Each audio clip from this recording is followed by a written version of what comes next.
বন্ধুরা সবাইকে স্বাগতম জানাচ্ছি নতুন একটা ভিডিওতে। আজকে খুব ইন্টারেস্টিং একটা প্রশ্নের উত্তর দেবো। সেটা হলো, আমাদেরকে জিজ্ঞেস করেছে আবির ভাই।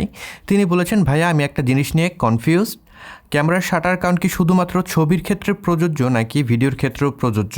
প্রত্যেক ছবিতে একটি শাটার কাউন্ট খরচ হয়, তাহলে কি ভিডিওর ক্ষেত্রে এই জিনিসটা কি প্রযোজ্য? তো এটা একটা ইন্টারেস্টিং প্রশ্ন, এটার উত্তর আমরা জেনে নেব। অনেকেই হয়তো এই বিষয়টা নিয়ে কনফিউজ রয়েছেন। তো আজকের ভিডিও দেখলে আশা করি আপনারা সম্মুখে একটা ধারণা পাবেন। তো শাটার কাউন্ট জিনিসটা কি? আমরা যখন কোনো ক্যামেরা দিয়ে ছবি তুলি, ক্যামেরার কিন্তু একটা ভিতরে সেন্সর থাকে এবং সেটার সামনে একটা শাটার মেকানিজম থাকে। শাটার মেকানিজমের কাজ হলো, আমাদের লেন্স দিয়ে যে লাইটটা প্রবেশ করছে আমাদের ক্যামেরার ভিতরে, সেন্সরে যেটা আসলে হিট করবে ওইটাকে আসলে ব্লক করে রাখে। আমরা শাটারের স্পিড যত দেবো সেটার উপর ডিপেন্ড করে কিন্তু শাটার যে মেকানিজম রয়েছে, সেই যে জানালা রয়েছে ওইটা কিন্তু খুলবে এবং বন্ধ করে দেবে, যাতে ওই সময় জুড়ে শুধুমাত্র আলোটা আমাদের সেন্সরে গিয়ে পড়ে। তো ক্যামেরার এটা একটা মেকানিক্যাল সেকশন। সো এটা আপনি যতবার ইউজ করবেন আস্তে আস্তে কিন্তু এটার লাইফ স্প্যান সেটা কিন্তু কমতে থাকবে। যত বেশি ইউজ করবেন এটা কিন্তু আস্তে আস্তে এটার কার্যক্ষমতা হারিয়ে ফেলবে।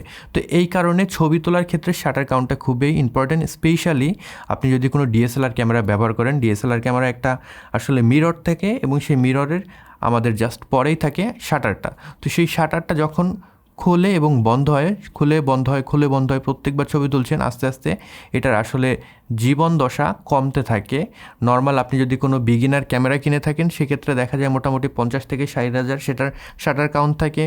যদি আপনি কোনো মোটামুটি মিড রেঞ্জের কোনো ক্যামেরা কিনে থাকেন সেক্ষেত্রে 1 থেকে 1.5 লাখের মতন শাটার কাউন্ট আপনি সেখান থেকে পাবেন। আর আপনি যদি কোনো প্রফেশনাল ক্যামেরা কিনে থাকেন সেক্ষেত্রে 3 থেকে 4 লাখ শাটার কাউন্ট আপনি ওই ক্যামেরা থেকে পাবেন। তো যদি আপনার শাটার মেকানিজমটা নষ্ট হয়ে যায়, শাটার কাউন্ট যদি শেষ হয়ে যায়, সেক্ষেত্রে কি ক্যামেরাটা আপনার পরিত্যক্ত হবে? মোটেও না। আপনি যদি চান আপনার যে শাটার মেকানিজম রয়েছে সেটা চেঞ্জ করলে অ্যাগেন কিন্তু আপনি সেটা দিয়ে ছবি তুলতে পারবেন। এখন ভিডিওর ক্ষেত্রে কিন্তু এই জিনিসটা একটু ডিফারেন্ট। আমরা যদি ডিএসএলআর ক্যামেরার কথা চিন্তা করি, ডিএসএলআর ক্যামেরায় যখন আমরা ভিডিও ধারণ করি সে কিন্তু লাইভ ভিউ মোডে চলে যায়। আপনারা যখন লাইভ ভিউ মোডে আসলে ক্লিক করবেন দেখবেন একটা শব্দ হচ্ছে, তার মানে যে মিররটা থাকে সে উপরের দিকে উঠে যায়। তখন কিন্তু আপনার যে লাইভ ভিউ রয়েছে সেটা দেখতে পান এবং সেখানে আপনার ভিডিওটা ধারণ হয়। এখানে কিন্তু প্রত্যেকবার আমাদের যে শাটার মেকানিজম রয়েছে সেটা কিন্তু খোলে এবং বন্ধ হয় না। সেটা কিন্তু জাস্ট আপনি যখন লাইভ ভিউতে ক্লিক করলেন একবার সেটা উপরে উঠে বসে থাকে এবং আপনি যতক্ষণ ধরে ভিডিও ধারণ করলেন ততক্ষণ আপনার যে শাটার মেকানিজম সেটা খোলা থাকে। যখন লাইভ ভিউ মোড আপনি অফ করবেন বা ভিডিওটা আপনি ক্লোজ করবেন তখন অ্যাগেন শাটার মেকানিজম তার যে জানালা রয়েছে সেটাকে বন্ধ করে দেবে। যদি আমরা প্র্যাকটিক্যালি চিন্তা করি সেক্ষেত্রে আপনি যখন ভিডিও করছেন ডিএসএলআর ক্যামেরা দিয়ে, সেক্ষেত্রে একবার আসলে শাটার আপনার খরচ হচ্ছে। সো এটা নিয়ে টেনশনের কিছু নেই। মিররলেস ক্যামেরার ক্ষেত্রেও সেম জিনিস। এখন এই যে ভিডিও আমরা ধারণ করছি তখন তাহলে যে ছবিগুলো আমাদের ধারণ করা হয়, কারণ ভিডিওতে আমরা জানি 24 FPS যখন আমরা ভিডিও ধারণ করি প্রত্যেক সেকেন্ডে 24টা করে ছবি থাকি। এগুলো আসলে কিভাবে আসে? এই জিনিসটা আসে হলো সেইখানে 24 বার, কিন্তু এতবার যদি আপনার সেই মেকানিক্যাল শাটার ব্যবহার করা হতো ওইটা কিন্তু আসলে প্র্যাকটিক্যাল কিছু হতো না, অনেক সাউন্ড হতো। তারপরে আপনার যে শাটার মেকানিজম রয়েছে সেটা লাইভ খুব দ্রুত কমে যেত। তো ওই জায়গায় মেকানিক্যাল শাটার ব্যবহার না করে ইলেকট্রনিক একটা শাটার ব্যবহার করা হয়, যার কারণে আপনার অ্যাকচুয়াল যে শাটার মেকানিজম রয়েছে ওইটার কোনো ক্ষতি হয় না, ওইটার যে লাইফ স্প্যান সেটা কিন্তু কমে না। সো আপনারা যদি ভিডিও ধারণ করে থাকেন ওই ক্ষেত্রে আপনারা একদম নিশ্চিন্ত থাকতে পারেন, আপনাদের ক্যামেরার যে শাটার সেটা কিন্তু খরচ হচ্ছে না।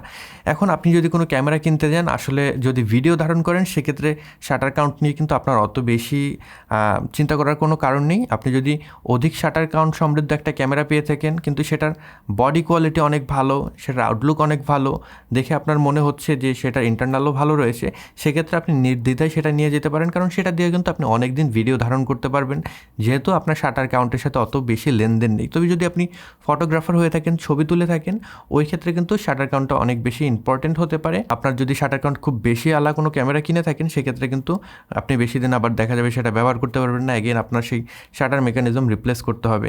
তো এই শাটার কাউন্টে আমরা কিন্তু একটা ধারণা পাই অ্যাকচুয়ালি ক্যামেরাটা কতটুক সময় ইউজ হয়েছে বা কতদিন ইউজ হয়েছে।